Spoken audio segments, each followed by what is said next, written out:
ഈ അക്വേറിയം ഇവിടെ ഇരിക്കുന്നത് എത്ര നാളായിട്ട് ഇവിടെ ഇരിക്കുന്നുണ്ട്? ഇതിപ്പോ 10-11 years. അതിനു മുമ്പ് വേറെ ആയിരുന്നു. അതിനു മുമ്പ് ആ കോർണറിലുണ്ടായിരുന്നു ഒരു മറ്റേ മറൈൻ ഇതുപോലെ സെറ്റ് ചെയ്തിട്ടുണ്ടായിരുന്നു, ലൈവ് അക്വേറിയം. ആമസോൺ ഇതുപോലെ അതുപോലെ ടോർട്ടോയ്സ് ഇതൊക്കെ ഉണ്ട്, ടോർട്ടിൽസ് അത് ഇടാൻ പാടില്ലായിരുന്നു അറിയില്ലായിരുന്നു. അപ്പൊ അവര് കൊണ്ട് ഇട്ടു. അതിങ്ങനെ വീട്ടിലൊക്കെ ഇങ്ങനെ നടക്കും. അത് നമ്മൾ പുറത്തേക്ക് പോയിട്ട് വരുമ്പോഴത്തേക്കും അത് കട്ടിലിന്റെ ചോട്ടിലും അവിടെ ഒക്കെ ആയിട്ട് പോകും. അതിന് മുകളിൽ നിന്ന് കയറി ചാടി ചിലതൊക്കെ ആത്മഹത്യ ചെയ്തിട്ടുണ്ട്. അങ്ങനെ കരയിലേക്ക് ചാടിയാൽ അത് മരിക്കുമോ? അതുകൊണ്ട് നിങ്ങൾ അത് മാറ്റി ഇങ്ങനെ ആക്കി വെച്ചു. ആമയെ വളർത്താൻ പാടില്ല. അതെ, പിന്നെ അങ്ങനെ ഒരു റൂള് വന്നല്ലോ, അങ്ങനെ ചെയ്യാം. പണ്ടെല്ലാരും റൂളല്ല, ആ ആമയെ നമുക്ക് വളർത്താം, പക്ഷെ അത് ആമസോൺ ഇതിൽ ഉള്ള ആമയാണത്, ഒരു പച്ച കളർ ആമ. അത് ഹസാഡാന്നൊക്കെ പറഞ്ഞിട്ട് ഓരോ യൂട്യൂബ് വീഡിയോസ് ഒക്കെ വന്നിരുന്നു. അങ്ങനെ ഇവിടെ ഒരാൾ വന്നിട്ട് അതിനെ കൊണ്ടുപോകുന്ന ഒരാളുണ്ട്, അയാൾ വന്ന് കൊണ്ടുപോയി. അത് മറ്റുള്ള ജീവികൾക്ക് ദോഷമാണെന്ന് ഇവിടത്തെ. ഇപ്പൊ നമ്മളത് പുറത്ത് അഴിച്ചു വിട്ടാലും വെള്ളത്തിൽ കൊണ്ടിട്ടാലും ഇവിടെയുള്ള മറ്റുള്ള ജീവികൾ നമ്മുടെ ഇവിടത്തേക്ക് സെറ്റ് ആയിട്ടുണ്ടാവില്ല. ഓക്കെ, ഓ അതുകൊണ്ട് മനുഷ്യന് ഇഷ്ടമാണ് ഇങ്ങനത്തെ പെറ്റ്സും കാര്യങ്ങളൊക്കെ. ഭയങ്കര ഇഷ്ടമാണ്. അതല്ലേ ഏറ്റവും വലിയ പെറ്റ് അല്ലേ?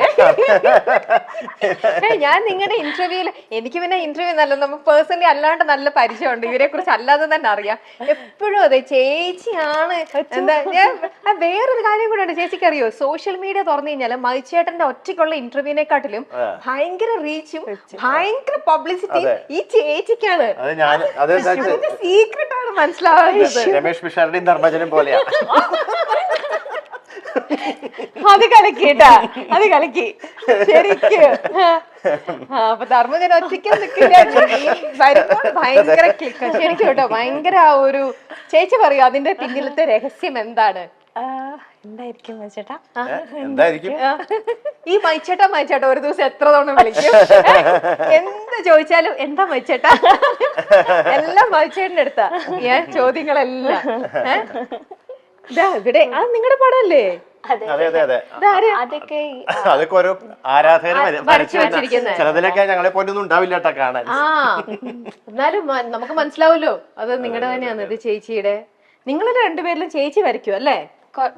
ഞാൻ പറഞ്ഞു കോളേജ് വരെയൊക്കെ ചെറുതായിട്ട്, പക്ഷെ 2 കുട്ടികളും വരയ്ക്കും. ഞങ്ങക്ക് നല്ല ചായയൊക്കെ ഉണ്ടാക്കി തന്നത് ഇതാ നമ്മുടെ മത്സ്യേട്ടന്റെ സ്വന്തം അമ്മയാണ്. ഞാൻ ഇത്ര നേരം കിച്ചണിലൊക്കെ നിന്ന് സംസാരിച്ചത്. നമുക്ക് അമ്മയുടെ അടുത്ത് വിശേഷങ്ങളൊക്കെ ചോദിക്കാം. അമ്മ ഞാനിത് വെക്കുകയാണ്, മൈക്ക് വെക്കുക. നല്ല ചായ ആയിരുന്നു കേട്ടോ, നല്ല സൂപ്പർ ചായ. ചേച്ചി എങ്ങനെയുണ്ട് ചായ ഉണ്ടാക്കാൻ? അമ്മയുടെ അത്ര വരുമോ?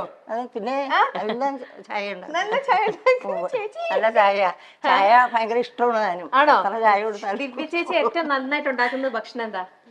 ദിവ്യ കറികളൊക്കെ നന്നായിട്ടുണ്ടാക്കും. പിന്നെ പ്രത്യേകിച്ച് പിറന്നാളിനൊക്കെ സദ്യ ഉണ്ടാക്കാൻ സദ്യയാണോ ദിവ്യ ചേച്ചിയുടെ? അങ്ങനെയൊന്നും ഇല്ലാണ്ട് അമ്മ ഭയങ്കര കുക്കാ. എന്താ മത്സ്യേട്ടൻ പറയൂ, ദിവ്യ ചേച്ചിയുടെ ഏറ്റവും നല്ല ഡിഷ് എന്താ ഉണ്ടാക്കണേ? എനിക്ക് ദിവ്യ ഉണ്ടാക്കണതിൽ മോരുകറി ഇഷ്ടമാണ്, അവിയൽ ഇഷ്ടമാണ്, സാമ്പാറ്. അമ്മ ഉണ്ടാക്കുന്നതിലോ? അമ്മ ഉണ്ടാക്കണതെല്ലാം ഇവിടെ നല്ല ഭംഗിയുള്ളൊരു കിച്ചൺ ഒക്കെ ഉണ്ട് കേട്ടോ. നല്ല നമ്മുടെ എല്ലാവരുടെ വീട്ടിലുള്ള പോലെ നല്ലൊരു മോഡുലർ കിച്ചൺ. സർപ്രൈസ് വിസിറ്റ് ആയിരുന്നു ഇതൊക്കെ, അതുകൊണ്ടാണ്. പക്ഷെ എന്നാലും നല്ലൊരു കിച്ചൺ. നമ്മുടെ ഇവിടെ നിന്ന് ഉണ്ടാക്കുന്ന ഭക്ഷണമാണ് നമ്മുടെ പ്രിയപ്പെട്ട ഗായകൻ ഇതൊക്കെ ആൾക്കാർ അറിയണ്ടേ ഇതൊക്കെയാണെന്നുള്ളത്. എല്ലാവർക്കും വലിയൊരു ഇതാണ് മതിച്ചേട്ടനായിരിക്കും കഴിക്കുന്ന ഭക്ഷണം, എങ്ങനെ ജീവിക്കുന്ന രീതിയൊക്കെ. അപ്പൊ അതൊക്കെ എല്ലാവർക്കും അറിയണ്ടേ. നമ്മളെ പോലെ തന്നെ നല്ലൊരു സാധാരണ നല്ലൊരു ലവ്ലി ആയിട്ടുള്ള ഒരു കുടുംബം.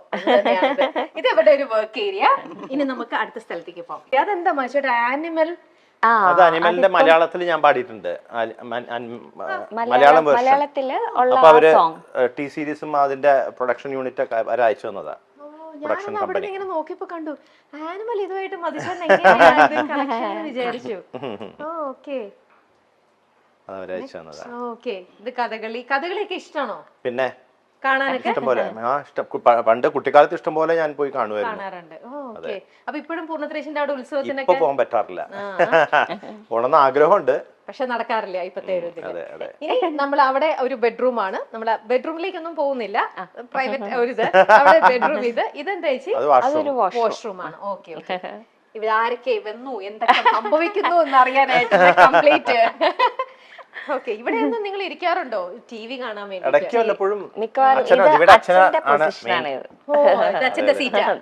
ഓക്കെ, ചേച്ചിയുടെ അച്ഛനും അമ്മയും അച്ഛനും മധുചേട്ടന്റെ അമ്മയും അമ്മയും ആണല്ലേ?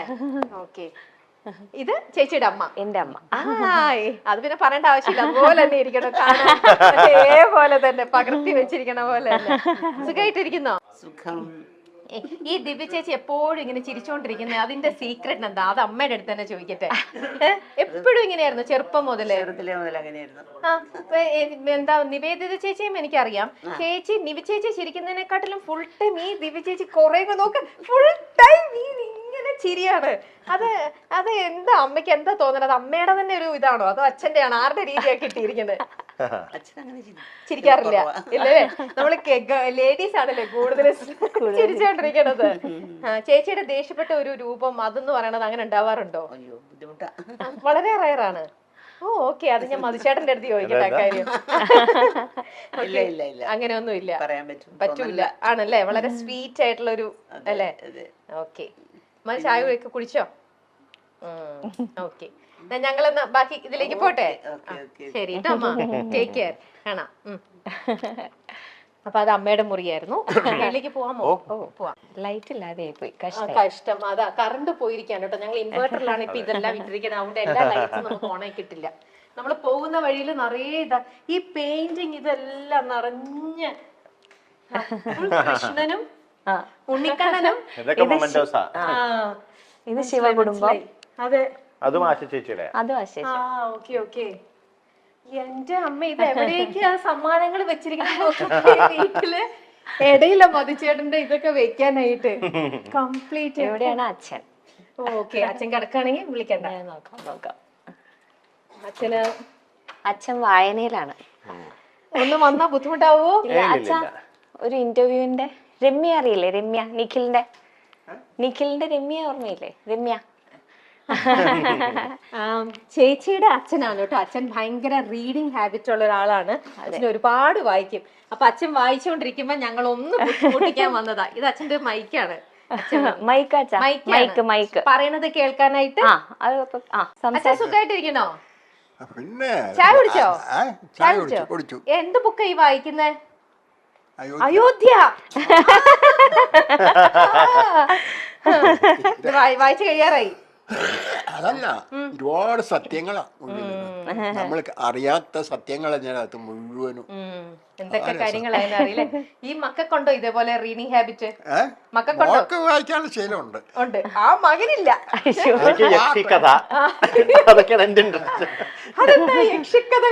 യക്ഷിക്കഥ, പ്രേതകഥ, ഹൊററാണ് എന്റെ.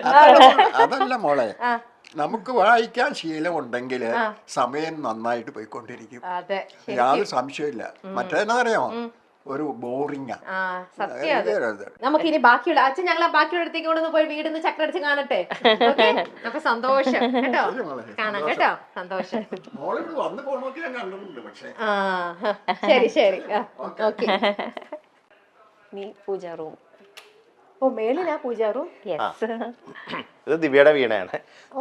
ദിവ്യ കുറച്ചാള് വീണ പഠിക്കണ്ടായിരുന്നു. അത് അവിടെ തന്നെ നിൽക്കണ്ടേ? എന്റെ വീട്ടിൽ തബ്രും വീണ് ഇങ്ങനെ ഒരു ഷോ പീസ് ആയിട്ടാണ് അവിടെ ഇരിക്കുന്നത്. ഇതായിട്ട് പൂജാമുറി എന്താ ഐശ്വര്യ. ഇതെന്റെ അച്ഛൻ.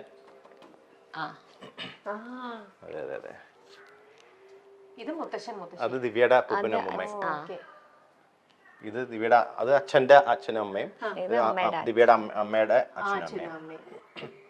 അത് അറിയാലോ. എന്നോടോ? ആദ്യം പൂജാമുറി കാണട്ടെ. കയറിക്കോളൂ. കേറാമോ?